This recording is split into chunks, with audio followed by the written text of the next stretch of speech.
Tervetuloa Finnaturen uusille kotkakojuille. Moni teistä on varmaan jo kuullut ja huomannut somesta, että me ollaan tänä kesänä rakennettu uusia kotkakojuja. Me ollaan tosi innossamme siitä, että me ollaan saatu uudet kojut. Nuo vanhat on tosi vanhat, tai no tosi vanhat, mutta ainakin sen 10-15 vuotta ollut. Ja nyt tuli aika sitten uusia tämän päivän tason kojut, joita voidaan myös vuokrata, että ei ole vaan tuo ryhmien koju, joka on hieno ja mukava. Ja tällä videolla mä näytän teille sekä meidän uudet kojut, että myös käyn kurkkaamassa nuo vanhat kojut vielä, niin saatte käsityksen siitä, että mikä se ero on. Minkä takia kannattaa ehkä maksaa pikkusen enemmän tuosta uudesta kojusta. Tai jos haluaa mennä sitten siihen vanhaan kojuun, niin mitä siellä on semmoista, minkä takia sinne voisi mennä. Niin nyt lähdetään tutustumaan noihin meidän kojuihin. Kun tuutte tuolta parkkipaikalta tähän meidän kojujen tykö, eli tuolla näkyy meidän vanhat vuokrattavat kojut, jotka olette täällä ollut, ja tuolla on meidän ryhmien koju, iso koju, niin kääntykää vasemmalle ja seuratkaa tätä, melkein tieltä näyttää, mutta poluksi kai tätä voi sanoa, ja ainakin talvella se sitten on polku, että ei ole tie, tänne asti ei autolla tulla, mutta tietysti nyt rakennusaikaan piti päästä rakentamaan tämä. Niin seuratkaapa sitä ja tuutte tänne meidän uuden kojun tykö, joka on aivan täällä vasemmalla reunalla. Tullaan siis toisin sanoen vähän eri kulmasta tonne meidän kuvauspaikalle katsomaan kuin mitä vanhoista kojuista. Mennään sisälle. Ja täällä meillä on 3 2 hengen kojua. Ja kun mä käännän näin, niin te näette, että mun yläpuolella on reippahasti tilaa vielä, että pitempikin mies mahtuu seisomaan täällä kyllä hyvin. Takaisin tuonne kojuille käymään. Elikkäs 3 2 hengen kojua. Kurkistetaan yhteen sisälle. Mä tuun tähän keskimmäisen, eli 1, 2 ja 3 kojut. Mitä täällä nyt sitten on? Iso ikkuna. Täältä näkee aika makiasti ulos. On helppo seurata sitä, että mitä tuolla ulkona tapahtuu. Onko kotkat tullut? Milloin ne lähtee lentoon puista tai laskeutuvat. Ja iso ikkunahan mahdollistaa sen. Kun mennään tuonne vanhoille kojuille, jotka näkyy tuolla kaukana, niin näette eron niihin pieniin ikkunoihin.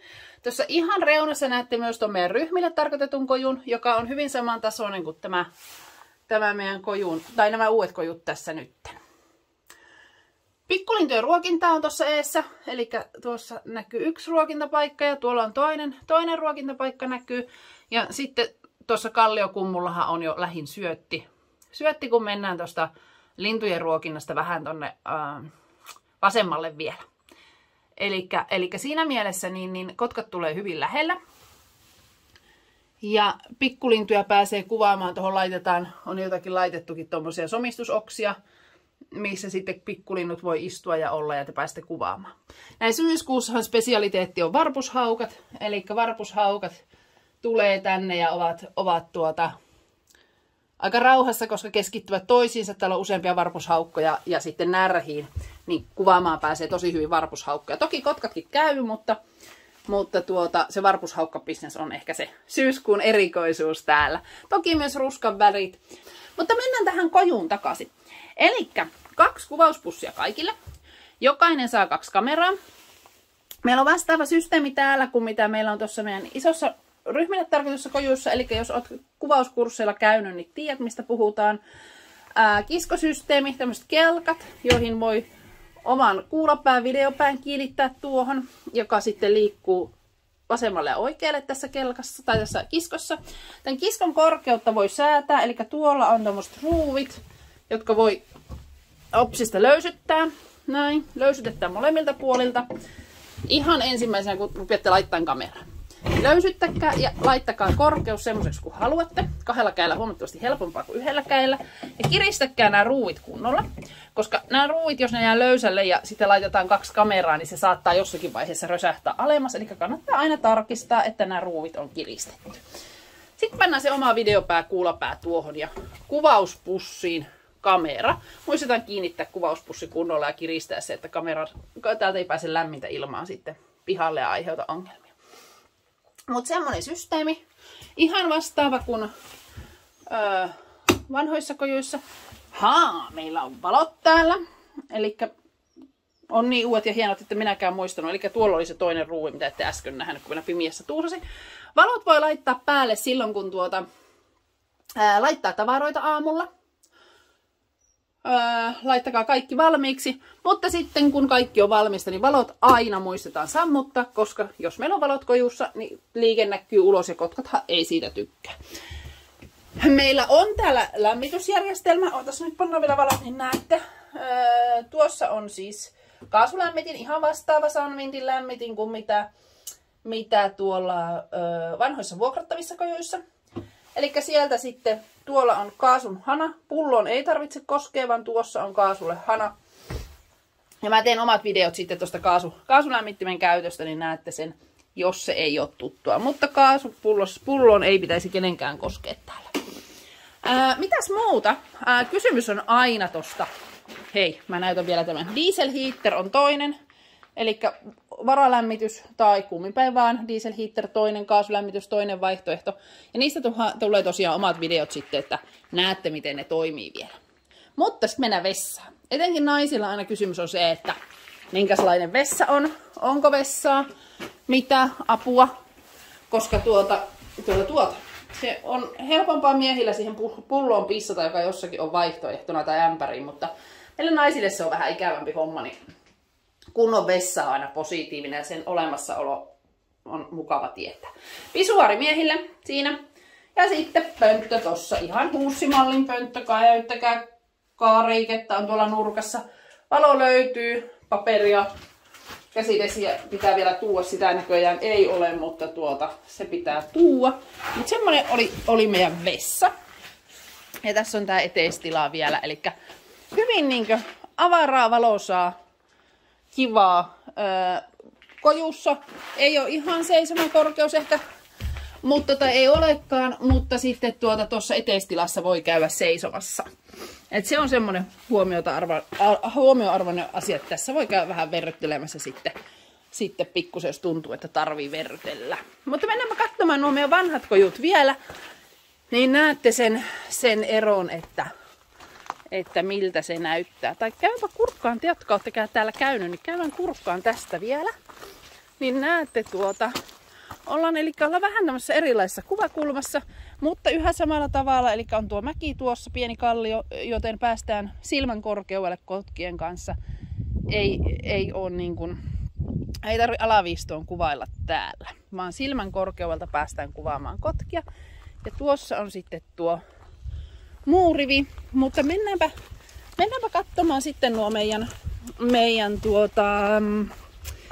vanhat kojut, niin pääsette vertaamaan, että mikä se ero on, koska on tietysti helposti tulee se mietintä, että nämä uudet kojut on vähän kalliimmat, että miksi maksaa enemmän, mistä minä maksan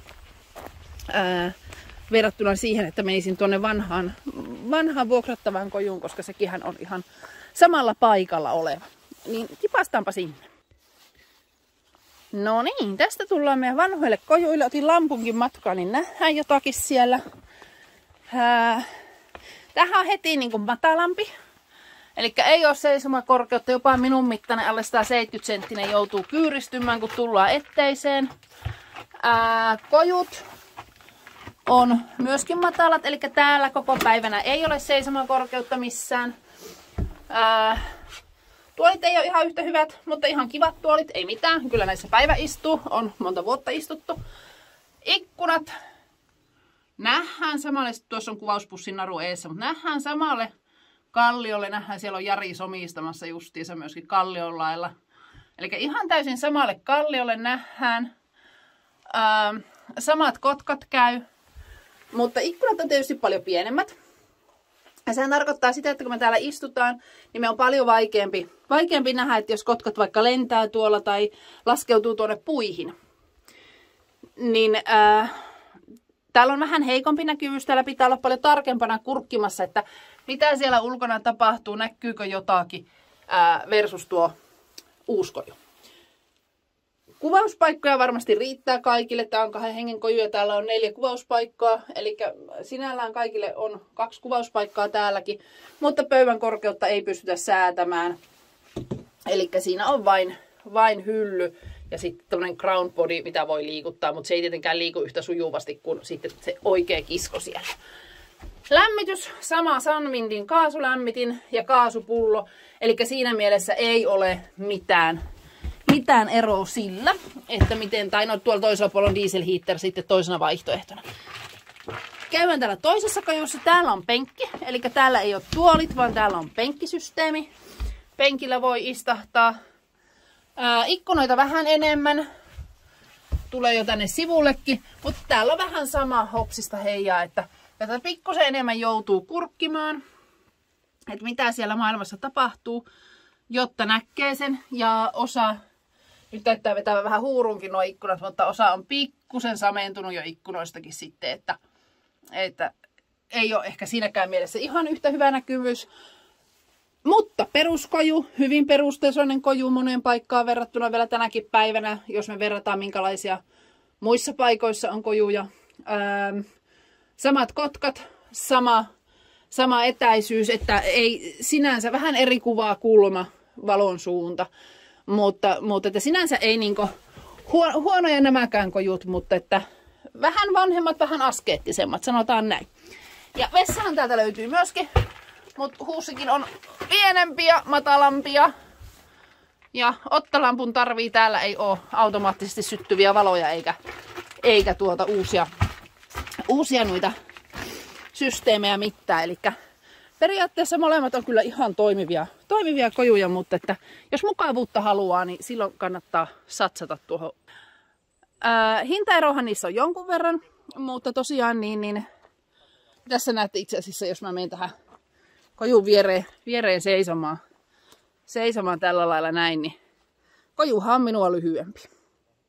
Ja tosta voitte sitten laskea, että minä olen 167, niin sitten kun on vähän pitempi varsinkin, niin kuinka kyyryy siellä saa sisällä mennä. Mutta tosiaan, niin jos haluaa mukavuutta, niin silloin kannattaa satsata uuteen kojuun. Jos haluaa ekonomi, tämmöisen siis säästää vähän, olla tiukemmalla budjetilla liikenteessä, mutta haluaa samat kotkat ja samat kuvausmahdollisuudet, niin silloinhan nämä vanhat kojut toimii aivan loistavasti. Eli molemmissa on omat etunsa ja jokainen päättää sitten, että kumpi omaan tarpeeseen on se oikea ja sopiva. Mitäs muuta? Ei varmaan sen kummempia. Talvea kohti mennään. Talvella päivä lyhenee kovasti ja lunta saadaan varmasti myöskin. Mutta tässä sesongissa tosiaan varpushaukat on se kovin juttu. Toki kotkatkin käy, mutta varpushaukat leikkimässä närhien kanssa ja pelaamassa keskenään ja keskittymässä toisiinsa, ei niinkään kuvaajiin, niin se on syyskuun, lokakuun alun juttu. Ja sen takia kannattaa nyt tulla. Talvella sitten on ihan omat juttunsa ja niistä varmasti sitten omia videoita ja omaa tarinaa tuossa sesonkien erosta tehdään, mutta että semmoisia pieniä sesonkieroja myöskin kotkakojulla, mitkä on hyvä tietää ja huomioida, kun sitä omaa reissua suunnittelee. Jos olet kiinnostunut, niin laita viestiä toimistolle info@finnatura.fi tai tsekkaa lisätietoja tuolta meidän nettisivuilta finnatura.fi tai verkkokaupan puolelta. Ja tytöt sitten, varsinkin Irenehän toimistolla pääsääntöisesti on, niin hän vastaa sieltä sitten mielellään teidän kysymyksiin. Irenekin on tuolla somistamassa tällä hetkellä tuolla takana, niin hänkin tietää, mitä paikan päällä on tapahtunut ja missä ollaan menossa.